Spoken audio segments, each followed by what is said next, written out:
Good day, everyone. This is Azel Dabi Ibina, and today I will be discussing Psychology of the Individual by Gordon Allport. Gordon Allport was born on November 18, 1897, in Montezuma, Indiana, and was the youngest of four sons.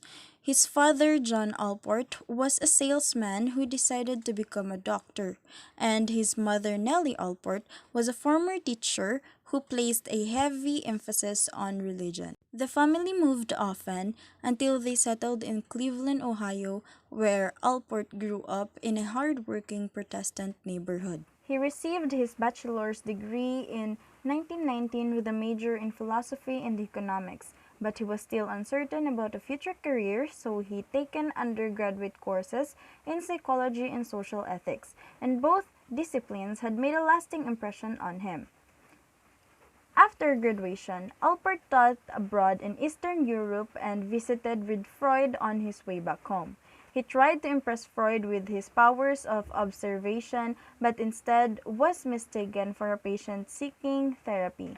So this led Alpert to want to focus on conscious self-reports as opposed to hidden unconscious impulses. He was elected as president of the American Psychological Association in 1939. He married his wife Ada Allport in 1925 and had a child who became a pediatrician. Allport, a heavy smoker, died of lung cancer on October 9, 1967. Allport created a total of 50 definitions of personality, and his final definition was the dynamic organization within the individual of those psychophysical systems that determine his characteristic behavior and thought. Allport chose each phrase of his definition carefully so that each word conveys precisely what he wanted to say. The term dynamic organization means that although personality is constantly changing and growing, the growth is organized and not random. The term psychophysical emphasizes the importance of both the psychological and the physical aspects of personality. And by determine, Allport means that all facets of personality active or direct specific behaviors and thoughts. And lastly, the phrase characteristic behavior and thought means that everything we think and do is characteristic or typical of us, thus each person is unique. To Allport, the most important structures of personality are those that permit description of the individual in terms of individual characteristics. Common traits are the traits that people in a population share due to common biological and cultural heritage, which are basic dimensions. So these people have common organizing structures, and Allport discounted its value in understanding personality. A personal disposition is based on traits but somewhat more complex, such as in a unique combination of traits. Allport originally used the word traits but found that so many people assumed he meant traits as perceived by someone looking at another person or measured by personality test, rather than as unique individual characteristics within a person, and that he changed it to dispositions. So he organized it into a hierarchy of three levels: cardinal dispositions, central dispositions, and secondary dispositions. A cardinal disposition is one that dominates an individual's entire life. It cannot remain hidden, and the individual will be known by it. Much more common are central dispositions.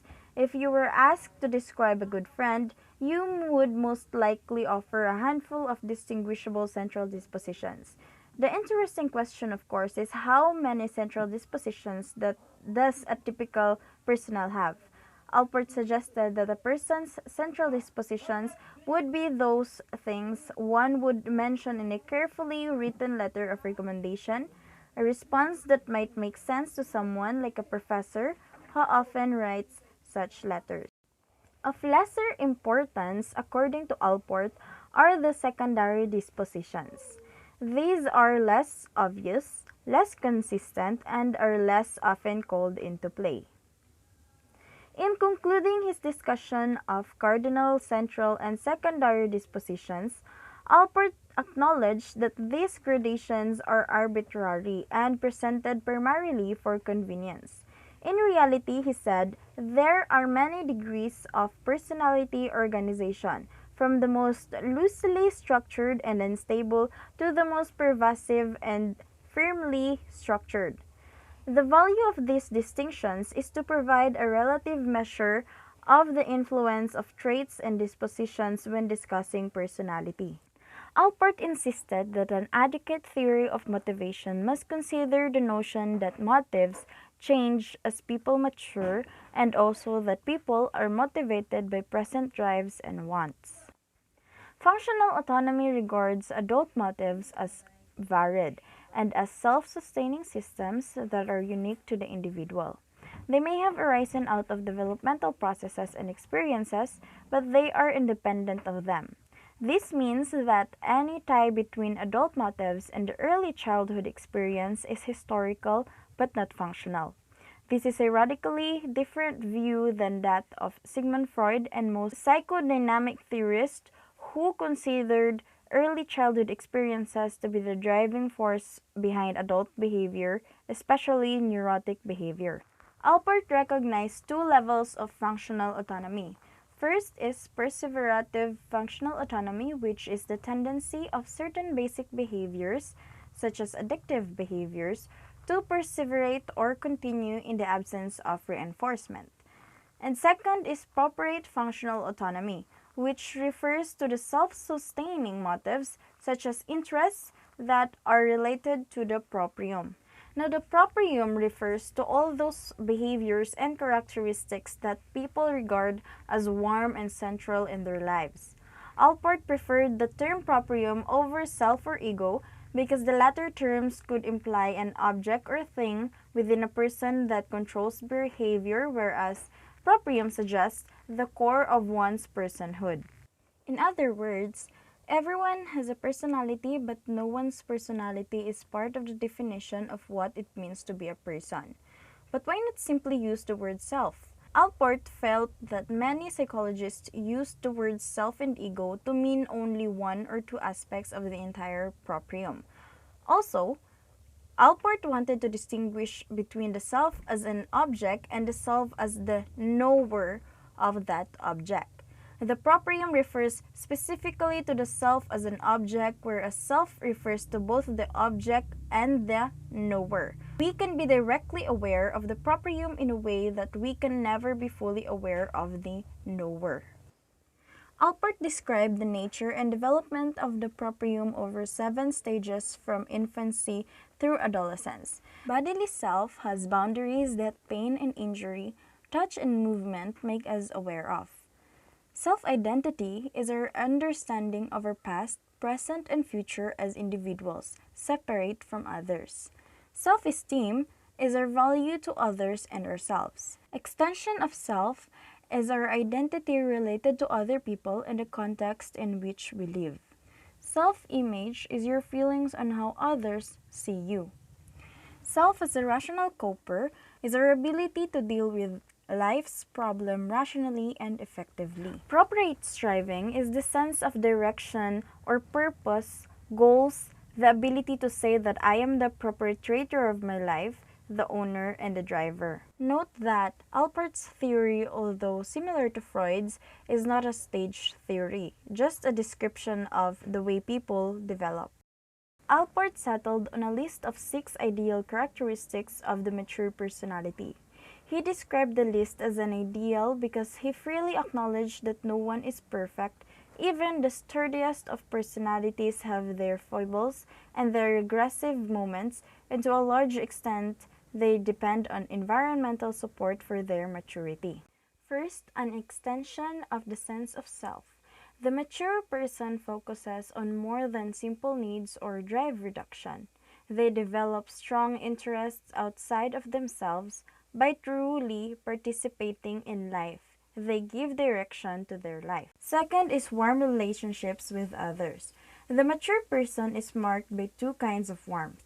On one hand, through self-extension, they are capable of great intimacy in their capacity for love, whether it involves family members or friends.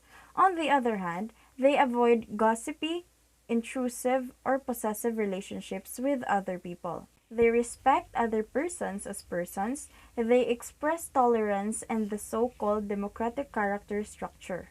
Third is emotional security or self acceptance. Mature individuals demonstrate emotional poise. They have the ability to avoid overreacting. Especially important, according to Allport, is that they possess the quality of frustration tolerance. Fourth is a realistic view of the world. Generally speaking, the mature person is in close contact with what we call the real world. They see things, including people, for what they really are. Fifth is insight and humor. In describing this characteristic, Allport quoted Socrates' Know thyself. In Allport's psychology classes, 96% of his students thought they had average or better than average insight. So people think they have good insight, but this is often not the case. There does appear to be a high correlation between insight and humor. People who truly know themselves are able to look at themselves objectively and to laugh at their own failings and mistakes. Sixth, a unifying philosophy of life. According to Allport, humor may be essential, but it is never sufficient.